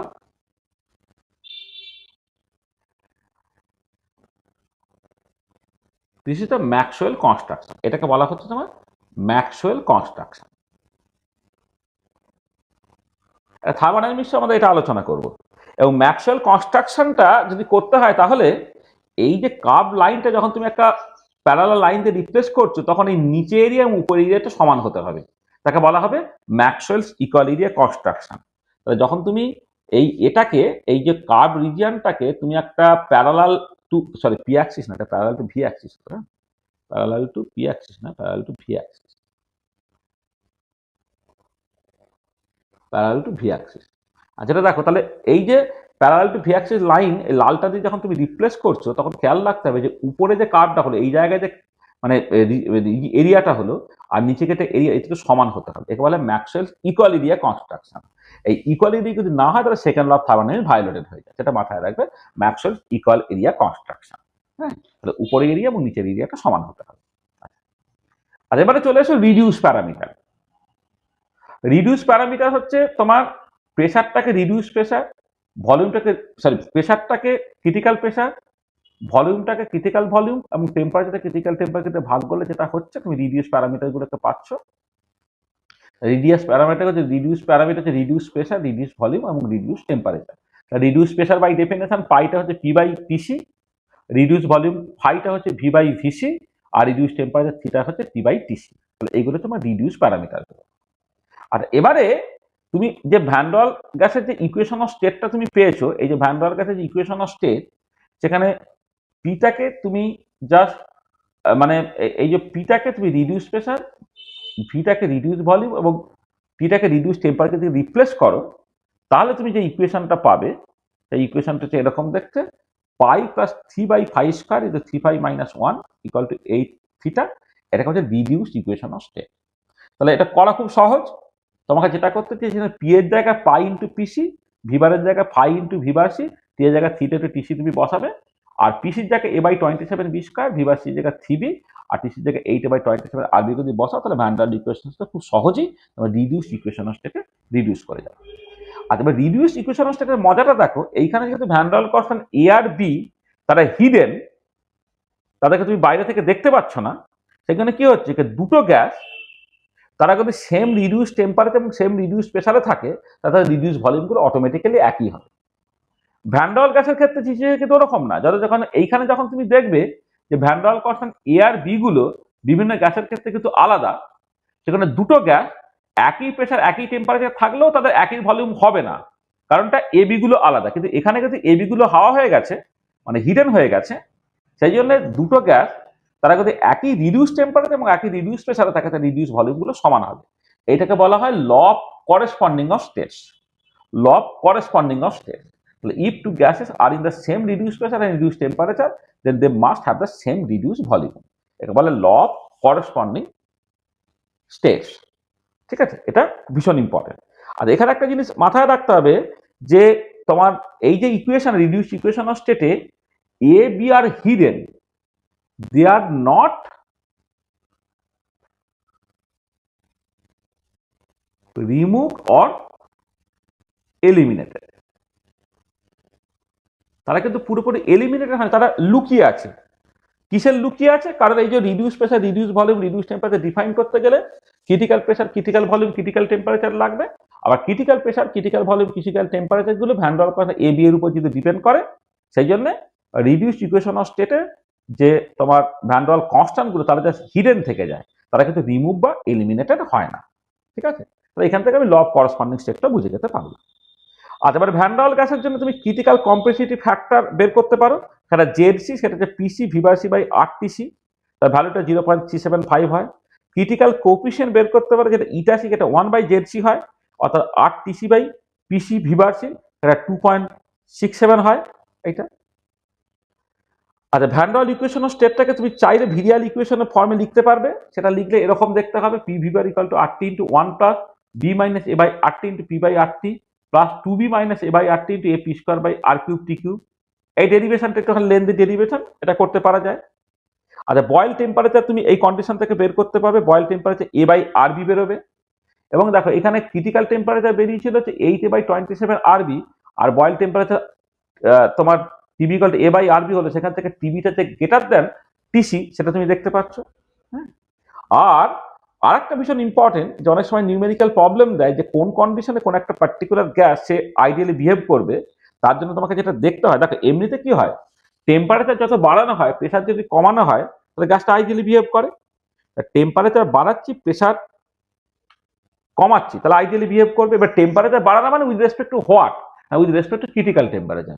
প্রেশার কমাচ্ছে মানে উইথ রেসপেক্ট টু হোয়াট, না উইথ রেসপেক্ট টু হচ্ছে ক্রিটিক্যাল প্রেশার। তার মানে এটা দাঁড়াবে যে রিডিউসড টেম্পারেচারটা যত বাড়বে এবং রিডিউস প্রেশারটা যত কমবে, সে তত আইডিয়ালি বিহেভ করবে। সেই জন্য দুটো গ্যাস দুজনের জন্য theta by pi reduce temperature এবং রিডিউস প্রেশারের রেশিওটাকে ক্যালকুলেট করে, সেটা যার ক্ষেত্রে যত বেশি হবে সেই গ্যাসটা তত আইডিয়ালি বিহেভ করবে। এটা একটা ইম্পর্টেন্ট পয়েন্ট, এটা মাথায় রাখবে। ঠিক আছে, তাহলে দেখো, তাহলে যে ভ্যান ডের ওয়াল গ্যাস রিলেটেড যে কথাবার্তাগুলো বলার দরকার ছিল আমি বললাম। তাহলে ভ্যান ডের ওয়াল গ্যাস থেকে তুমি তার equation of state, van der Waals equation of state, এখানে এ বি তার ফিজিক্যাল সিগনিফিকেন্স, তাদের এসআই ইউনিট, তাদের ডাইমেনশন, এগুলোকে বুঝবে। বি এর সঙ্গে রেডিয়াসের যে সম্পর্ক বা সাইজের সম্পর্ক তুমি বুঝবে। পিবি আইসোথার্মটা সেইটার লিমিটেশনসটাকে বোঝা, হ্যাঁ, এবং সেইখান থেকে এটা যে একটা কিউবিক ইকুয়েশন সেটাকে বোঝা। তা থেকে ক্রিটিক্যাল কনস্ট্যান্টগুলোকে এখান থেকে কি করে বের করতে পারবে সেগুলোকে দেখতে হবে। Van der Waals constant A B কে in terms of critical constant বের করতে পারবে। ম্যাক্সওয়েল ইকুয়ালিব্রিয়াম কনস্ট্রাকশনটা তুমি বুঝবে। রিডিউস প্যারামিটার, সেখানে reduce equation of state, law of corresponding states, আর কিছু additional information, critical compressibility factor, critical coefficient. Van der Waals equation of স্টেটকে তুমি ভিরিয়াল ইকুয়েশনের ফর্মে লিখবে। সেখানে ভিরিয়াল কোফিশিয়েন্ট, যেটা এই যে B minus A by RT into 1/RT, সেটা সেখানে ভিরিয়াল কোফিশিয়েন্ট হয়ে গেল। হ্যাঁ, সেখান থেকে বয়েল টেম্পারেচার তুমি এখান থেকে বের করে ফেলতে, A by RB, Boyle temperature critical temperature থেকে বেশি, সেটা তুমি বুঝলে। আর আইডিয়াল গ্যাসের ক্ষেত্রে কোন গ্যাসটা বাস্তবে কোন গ্যাসটা মোর আইডিয়ালি বিহেভ করবে, যার জন্য থিটা বাই পাইটা হচ্ছে বেশি। ঠিক আছে, এই পর্যন্ত বোঝা গেল?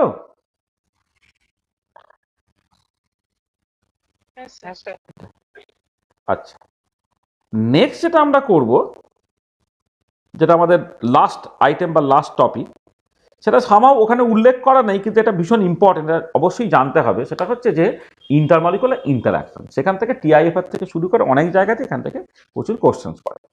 ইন্টারমলিকুলার ইন্টারাকশন, দেখো ইন্টারমলিকুলার ইন্টারাকশন আমি যেটা আলোচনা করবো সেটা হচ্ছে interaction among neutral covalent molecules.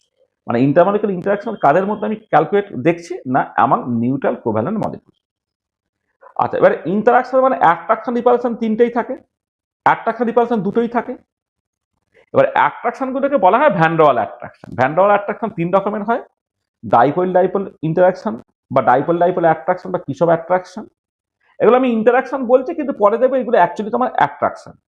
তারপর ডাইপোল ইনডিউস ডাইপোল ইন্টারাকশন বা ডিবাই ইন্টারাকশন, আর একটা হচ্ছে ইনডিউস ডাইপোল ইন্টারাকশন বা লন্ডন ইন্টারাকশন, বা অনেক সময় একে ডিসপারশন ইন্টারাকশন বলা হয়। আচ্ছা, ডাইপোল ইন্টারাকশন যেটা, সেটা তার এক্সপ্রেশনটা মনে রাখলে এখান থেকে তুমি অনেক কিছু বুঝে যেতে পারছো। মানে এক সেকেন্ড ধরো তো।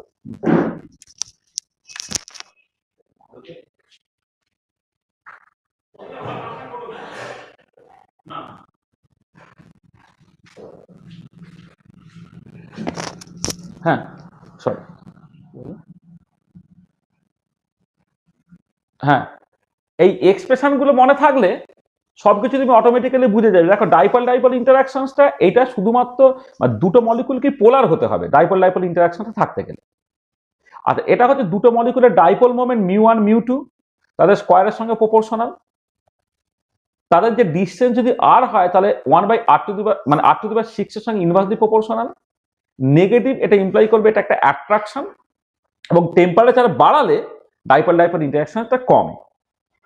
এবারে যদি একটা মলিকুল পোলার এবং আরেকটা মলিকুল নন পোলার হয়, মানে অন্ততপক্ষে একটা মলিকুল পোলার বাকিটা নন পোলার হলে চলবে, তখন হচ্ছে যে ইন্টারাকশনটা ডাইপোল ইনডিউস ডাইপোল ইন্টারাকশন, যদি দুটো মলিকুলই পোলার হতো তাহলে ডাইপোল ইনডিউস ডাইপোল ইন্টারাকশন এরকম দেখতে -μ1² α2 + μ2² α1 / 4πε² 1/r⁶, যেখানে μ1 হচ্ছে dipole moment for the first molecule, μ2 হচ্ছে dipole moment of the second molecule, α2টা হচ্ছে polarizability of the second molecule, α1 হচ্ছে polarizability of the first molecule. তাহলে দেখো এবারে এই দুটো মলিকুলের মধ্যে একজন যদি নন পোলার হয়ে যায় তাহলে কি হবে, একটা ডাইপোল মোমেন্ট শূন্য হয়ে গেল, অর্থাৎ μ2টা 0 হয়ে গেল, অর্থাৎ এই সেকেন্ড টার্মটা থাকলো না, তাহলে ফার্স্ট টার্মটা অ্যাটলিস্ট থাকবে। তাহলে এক্ষেত্রে অন্ততপক্ষে একটা মলিকুল পোলার হতে হবে, আগের ক্ষেত্রে দুটো মলিকুলকেই পোলার হতে হবে, না হলে দেখো একটা মলিকুল নন পোলার হয়ে গেলে কিন্তু এই যে μ1 μ2 এর মধ্যে যে কোনো একটা 0 হয়ে গেলে ডাইপোল ডাইপোল ইন্টারাকশনটা 0 হয়ে যায়। কিন্তু এখানে তোমার যে কোনো একটা 0 হলে কোনো অসুবিধা নেই, সেখানে একটা মলিকুল অ্যাটলিস্ট পোলার হতে হবে, অন্য মলিকুলটা পোলারও হতে পারে নন পোলারও হতে পারে, এটা টেম্পারেচারের উপর ডিপেন্ড করে না। আর ইনডিউস ডাইপোল ইন্টারাকশন সেটা সমস্ত মলিকুলের মধ্যে থাকে, পোলার বা নন পোলার যাই হোক না কেন, সেটা হচ্ছে -3/2 I1 I2 / I1 + I2 α1 α2 / 4πε² 1/r⁶। এখানে α1 α2 দুটো মলিকুলার পোলারাইজেবিলিটি, আর I1 এবং I2 হচ্ছে মলিকুলগুলোর ফার্স্ট আয়নাইজেশন পোটেনশিয়াল। তাহলে তাহলে এই যে তিনটে ইন্টারাকশন, তিনজনেই দেখো অ্যাট্রাকশন, কারণ প্রত্যেকেই নেগেটিভ আছে, তিনজনই 1/r⁶ এর সঙ্গে প্রপোর্শনাল। এবারে বিভিন্ন প্যারামিটারের উপর ডিপেন্ডেন্সটা, প্রথম ডাইপোল ডাইপোল ইন্টারাকশন বা কিসম ইন্টারাকশন, সেটা মলিকুল দুটোই পোলার হতে হবে এবং তার ডাইপোল মোমেন্টের স্কয়ারের সঙ্গে প্রপোর্শনাল, টেম্পারেচার সঙ্গে ইনভার্সলি প্রপোর্শনাল। পরেরটা অন্ততপক্ষে একটা মলিকুল পোলার হতে হবে, দুটো মলিকুল পোলার হলে কোনো অসুবিধা নেই, যেখানে ডাইপোল এবং পোলারাইজেবিলিটি প্লেস দ্য ইম্পর্টেন্ট রোল, আর পরেরটার ক্ষেত্রে শুধু পোলারাইজেবিলিটি প্লেস দ্য ইম্পর্টেন্ট রোল। এবং সাইজ, মলিকুলার সাইজ যদি বড় হয় তাহলে পোলারাইজেবিলিটি বেশি হয়, তখন হচ্ছে এই ইনডিউস ডাইপোল ইন্টারাকশন বেশি হয়। আর এবারে এই তিনটে ইন্টারাকশনকে একসাথে তুমি লিখছো ভ্যান ডের ওয়াল ইন্টারাকশন, যেটা -a/r⁶ লিখছো। আর ভ্যান ডের ওয়াল ফোর্সটা যদি ক্যালকুলেট করতে হয়, নেগেটিভ গ্রেডিয়েন্ট অফ পোটেনশিয়াল, সেটা তোমার ফোর্স দেয়, এবং এটা 1/r⁶ এর সঙ্গে r⁷ এর সঙ্গে প্রপোর্শনাল হয়। তাহলে এগুলো সব অ্যাট্রাকশন। আচ্ছা, এবারে বাস্তবে তো শুধু অ্যাট্রাকশন থাকলে হবে না, অ্যাট্রাকশন রিপালশন দুটোই থাকতে হবে।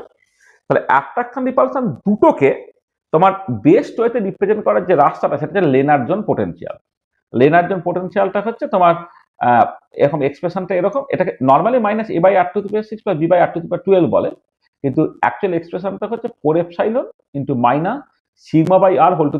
বা σ/r⁴ যেখানে তোমার দেখো এই যদি -a/r⁶ এর প্লট করো তাহলে এই প্লটটা দেখতে হবে, প্লাস b/r⁴ এরকম দেখতে হবে, রেজাল্টেন্ট ছবিটা হচ্ছে এরকম দেখতে, যেখানে আরটা যখন সিগমার সঙ্গে সমান হয় জিনিসটা 0 হয়, তাহলে এই যে এইটা হচ্ছে তোমার বেসিক্যালি সিগমা, একে বলা হয় কলিশনাল ডায়ামিটার। আর পোটেনশিয়াল এনার্জিটা একটা মিনিমাম দিয়ে যদি পাস করছে, তাহলে to find the R minimum তোমাকে কিছু ডিভি কে আর এর রেসপেক্টে ডেরিভেটিভ করে 0 করতে হবে, ডেরিভেটিভ করে 0 করে তুমি আর মিনিমামটাকে বের করতে পারো, এবং সেটা বেরোবে কত, আর মিনিমামটা বেরোয় 2⁴ ইন্টু সিগমা, আর ডেপথ অফ দ্য পোটেনশিয়ালটা হচ্ছে -ε। এটা যদি তুমি করো তাহলে এখানে তোমার এইটা করবে, তাহলে এখানে ডেপথ অফ দ্য পোটেনশিয়াল, এখানে আর মিনিমামটা 2⁴ ইন্টু সিগমা হচ্ছে, আর ডেপথ অফ দ্য পোটেনশিয়াল যেটা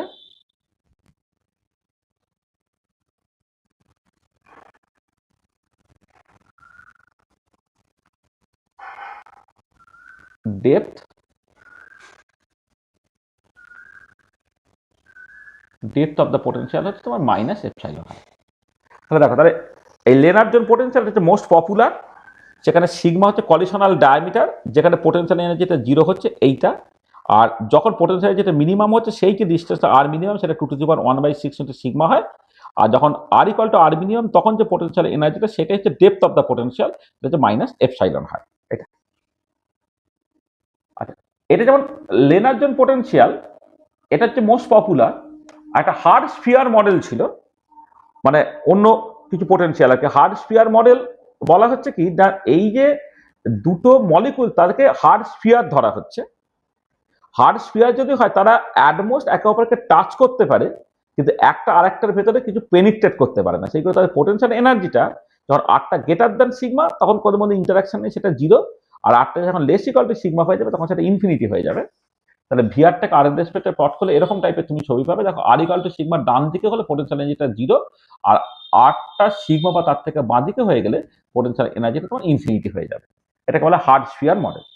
এছাড়া মাই পোটেনশিয়াল বলে একটা স্ট্যান্ডার্ড পোটেনশিয়াল আছে, যেটা minus A by R to the power M plus B by R to the power N হিসেবে লেখা হয়, যেখানে এনটা গ্রেটার দ্যান এম। প্রথম টার্মটা অ্যাট্রাকশন রিপ্রেজেন্ট করে, সেকেন্ড টার্মটা তোমার রিপালশন রিপ্রেজেন্ট করে। হ্যাঁ, এবারে আমাদের যেটা লেনার্জন পোটেনশিয়াল, লেনার্জন পোটেনশিয়াল কিন্তু মাই পোটেনশিয়াল একটা স্পেশাল কেস। হ্যাঁ, যেখানে এন এর ভ্যালুটা হচ্ছে 12 আর এম এর ভ্যালুটা হচ্ছে 6। মানে এটাকে অনেক সময় বলা হয় তোমার এই ধরো মানে এম এন পোটেনশিয়াল, আর M is to N potential.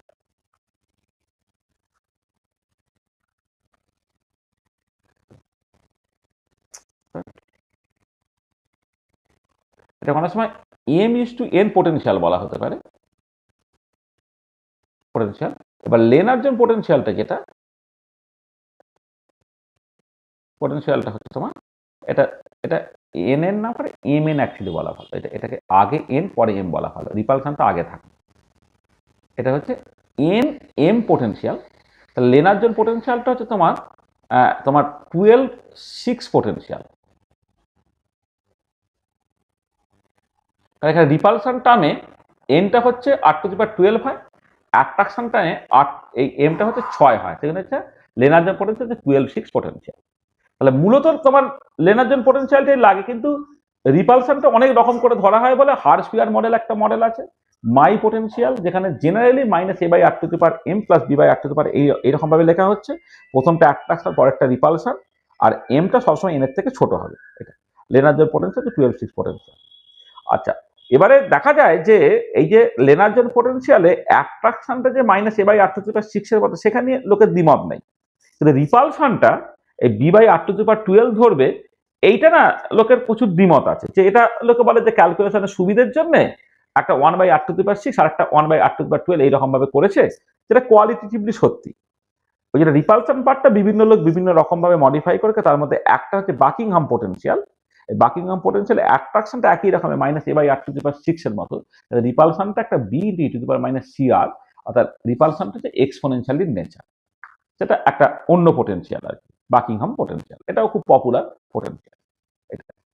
হ্যাঁ, আর এই ইন্টারমলিকুলার ইন্টারাকশনের জন্য যে বিভিন্ন রকমের কনসিকুয়েন্সেস গুলো দেখতে পাওয়া যাচ্ছে, তার মেল্টিং পয়েন্ট, বয়লিং পয়েন্ট, তার এফেক্ট, সলিবিলিটি, হ্যাঁ, তার ভ্যান ডর ওয়াল কনস্ট্যান্ট এ, হ্যাঁ, তার যে টেম্পারেচার ডিপেন্ডেন্স, সেখানে যে ইন্টারমলিকুলার ইন্টারাকশন রোলটা প্লে করছে। মানে ধরো যে ভ্যান ডর ওয়াল কনস্ট্যান্ট এ তো ইন্টারমলিকুলার অ্যাট্রাকশন রিপ্রেজেন্ট করে, তাহলে ভ্যান ডর ওয়াল কনস্ট্যান্ট এ যদি ইন্টারমলিকুলার অ্যাট্রাকশন রিপ্রেজেন্ট করে, তাহলে খেয়াল করে দেখো তার মধ্যে dipole dipole dipole induce dipole induce dipole induce dipole interaction সব থাকবে। যদি পোলার মলিকুল হয়, তুমি দেখতে পাচ্ছ যে ডাইপোল ডাইপোল ইন্টারাকশনটা টেম্পারেচারের সঙ্গে ইনভার্সলি প্রপোর্শনাল, অর্থাৎ টেম্পারেচার বাড়ালে কমবে। যদিও ভ্যান ডর ওয়াল কনস্ট্যান্ট এটাকে টেম্পারেচার ইন্ডিপেন্ডেন্ট বলা হয়, যদি পোলার মলিকুল হয় তাহলে কিন্তু ভ্যান ডর ওয়াল কনস্ট্যান্ট এটা টেম্পারেচার ইন্ডিপেন্ডেন্ট হবে না, টেম্পারেচার বাড়ালে কিন্তু ভ্যান ডর ওয়াল কনস্ট্যান্টটা কমবে, কারণ এই ডাইপোল ডাইপোল অ্যাট্রাকশনটা টেম্পারেচার বাড়ালে হচ্ছে কমতে থাকে। আচ্ছা, এবারে ধরো তুমি ফ্লোরিন, ক্লোরিন, ব্রোমিন, আয়োডিন তুমি কনসিডার করছো। ফ্লোরিন, ক্লোরিন, ব্রোমিন, আয়োডিন তাদের মেল্টিং পয়েন্টটা পরপর করে বাড়ছে, বা বয়লিং পয়েন্টটা পরপর করে বাড়ছে। কেন বাড়ছে? কারণ ফ্লোরিন থেকে, ক্লোরিন থেকে, ব্রোমিন থেকে যখন আয়োডিন হচ্ছে, তারা সবাই নন পোলার, তাদের মধ্যে যে ইন্টারাকশনটা থাকবে পুরোটাই হচ্ছে ইন্ডিউস ডাইপোল ইন্টারাকশন। এবারে যেহেতু ফ্লোরিন থেকে, ক্লোরিন থেকে, ব্রোমিন থেকে আয়োডিনে গেলে তার সাইজ বাড়লো বলে পোলারাইজিবিলিটি বাড়লো মানে ইন্ডিউস ডাইপোল ইন্টারাকশন বা লন্ডন ইন্টারাকশনটা বাড়লো।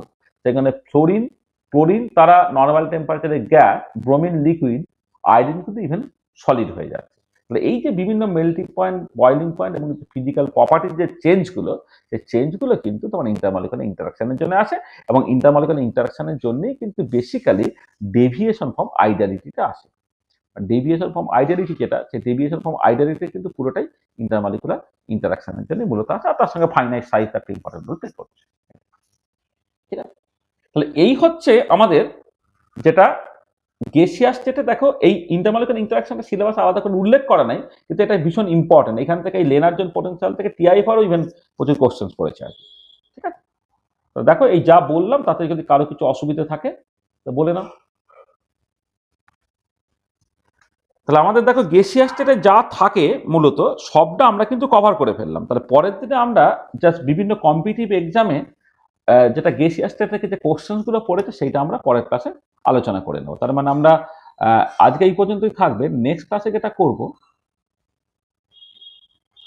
নেক্সট ক্লাসে যেটা করব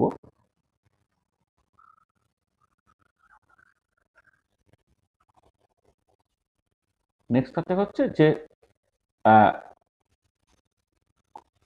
question paper discussion, question discussion হবে। তাহলে তোমরা এই যে 3টে ক্লাসে দেখো গেসিয়া স্টেট এমনি পড়াতে 12-14টা ক্লাস লাগে, তাহলে আমার 3টে ক্লাসে কিন্তু এসেনশিয়াল সব কিছু সামারাইজ করে দিলাম। তোমরা আমি 2টো পিডিএফ ভিডিও দিয়ে দিয়েছি, এইটারও পিডিএফ ভিডিও দিয়ে দেবো। এইটা তোমরা ভালো করে একবার রিভিশন দিয়ে নাও। ভালো করে রিভিশন দিয়ে আমরা পরের ক্লাসে জ্যামে এবং ওই রিলেটেড টিআইএফআর বা আরো ওই ধরনের পরীক্ষায় পড়েছে বেশ কিছু কোশ্চেন আমরা ডিসকাস করে নেবো।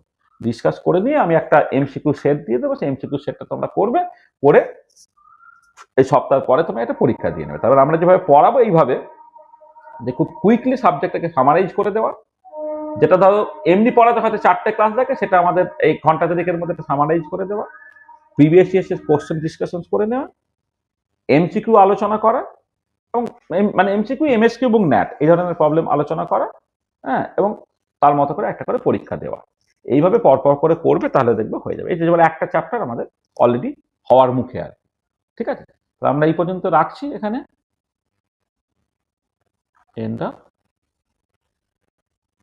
Question discussion of gaseous state. সেখানে তোমার এমসিকিউ, এমএসকিউ এবং ন্যাট সব টাইপের কোশ্চেনই থাকবে। End of lecture. আজ 4 নম্বর লেকচার বেসিক্যালি। 4 নম্বর লেকচার তো